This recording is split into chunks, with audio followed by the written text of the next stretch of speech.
Chapter 5. There was a marked difference observable in the manner of Harriet Brant after a conversation with the Baroness. Hitherto she had been shy and somewhat diffident. The seclusion of her convent life and its religious teachings had cast a veil, as it were, between her and the outer world, and she had not known how to behave, nor how much she might venture to do, or on being first cast upon it. But Madame Goblet's revelations concerning her beauty and her prospects had torn the veil aside and placed a talisman in her hands against her secret fear. She was beautiful and dangerous. She might become a princess if she played her cards well. The knowledge changed the whole face of nature for her. She became assured, confident, and anticipatory.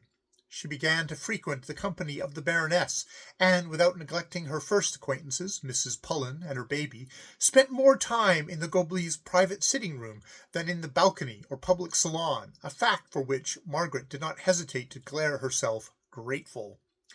"I do not know how it is," she confided to Eleanor Layton. "I rather like the girl, and I would not be unkind to her for all the world, but there is something about her that oppresses me. I seem never to have quite lost the sensation she gave me the first evening that she came here. Her company enervates me. I get neuralgia whenever we have been a short time together, and she leaves me in low spirits and more disposed to cry than laugh." "No wonder," said her friend, "considering that she has that detestable schoolgirl habit of hanging upon one's arm and dragging one down almost to the earth. How you have stood it so long beats me. Such a delicate woman as you are, it proves how selfish Miss Brant must be, not to have seen that she was distressing you." "Well, it will take a large amount of expendable force to drag Madame Goblet to the ground," said Margaret, laughing. So I hope Miss Brant will direct that portion of her attention to her, and leave me only the residue. Poor girl! She seems to have so few people to love, or to love her, during her lifetime, that she is glad to practice on anyone who will reciprocate her affection. Did you see the Baroness kissing her this morning?" "I saw the Baroness scrubbing her beard against Miss Brant's cheek, if you call that kissing," replied Eleanor. "The Baroness never kisses. I have noticed her salute poor Bobby in the morning exactly in the same manner. I have a curiosity to know if it hurts." "Why don't you try it?" said Margaret. "No, thank you. I am not so curious as all that. But the Goblets and Miss Brant have evidently struck up a great friendship. She will be the recipient of the Baroness's cast-off trinkets and laces next." "She is too well off for that, Eleanor. Madame Lamont told me that she has a fortune in her own right of 1,500 a year." She will want it all to gild herself with," said Eleanor. Margaret Pullen looked at Miss Layton thoughtfully.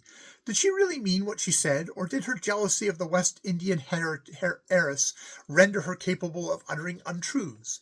Surely she must see that Harriet Brant was handsome, growing handsomer indeed every day, with the pure sea air tinting her cheeks with a delicate flush like the inside of a shell, and that her beauty, joined to her money, would render her a tempting morsel for the men, and a formidable rival for the women. "I do not think you would find many people to agree with your opinions, Eleanor," she said after a pause, in answer to Miss Layton's last remark. "Well, I think she's altogether odious," replied her friend, with a toss of her head. "I thought it the first time I saw her, and I shall think it to the last." It was the day that Captain Ralph Pullen was expected to arrive in Heist, and the two ladies were preparing to go to the station to meet him.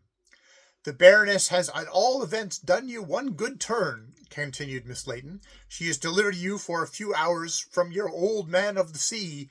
What have you been doing with yourself all the morning? I expect you to meet me on the sands after I've done bathing." "I've not stirred out, Eleanor. I'm uneasy about baby. She does not seem at all well. I have been waiting your return to ask you whether I'd not better send for a doctor to see her. But I'm not sure if there is such a thing in Heist." "Sure to be, but don't send unless it's absolutely necessary. What's the matter with her?" The nurse was sitting by the open window with the little Ethel on her lap. The infant looked much the same as usual, a little paler perhaps, but in sound sleep and apparently enjoying it. "She does not seem ill to me," continued Eleanor. "Is she in any pain?" Not at all, miss, said the nurse, and begging the mistress's pardon, I'm sure she is frightening herself without cause. Baby is cutting 2 more teeth, and she feels the heat. That's all. Why are you frightened, Margaret? Asked Miss Layton. Because her sleep is unnatural, I'm sure of it, replied Mrs. Pullen. She slept all yesterday, and has hardly opened her eyes today. It is more like torpor than sleep. We can hardly rouse her to take her bottles, and you know what a lively, restless little creature she has always been. But her teeth, argued Eleanor Layton. Surely her teeth account for everything. I know my sister, Lady Armsdale, says that nothing varies so quickly as teething children, that they're at the point of death 1 hour, and quite well the next, and she is 5, so she ought to know. That's quite right, miss, interposed the nurse, respectfully, and you can hardly expect the dear child to be lively when she's in pain. She has a little fever on her, too. If she were awake, she would only be fretful. I am sure that the best medicine for her is sleep. You hear what nurse says, Margaret, but if you are nervous, why not send for a doctor to see her?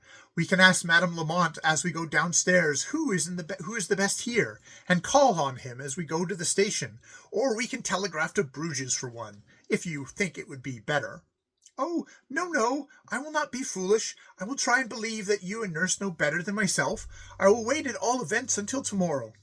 Where has the baby been this morning? She was with Miss Brant on the sands, miss, replied the nurse. Since you are so anxious about Ethel, Margaret, I really wonder that you should trust her with a stranger like Miss Brant. Perhaps she let the sun beat on her head. Oh, no, Eleanor, nurse was with them all the time. I would not let Miss Brant or anyone take baby away alone, but she is so good-natured and so anxious to have her that I don't know quite how to refuse. Perhaps she's been stuffing the child with some of her horrid chocolates or caramels. She is gorging on them all day long herself. I know my duty too well for that, miss, said the nurse resentfully.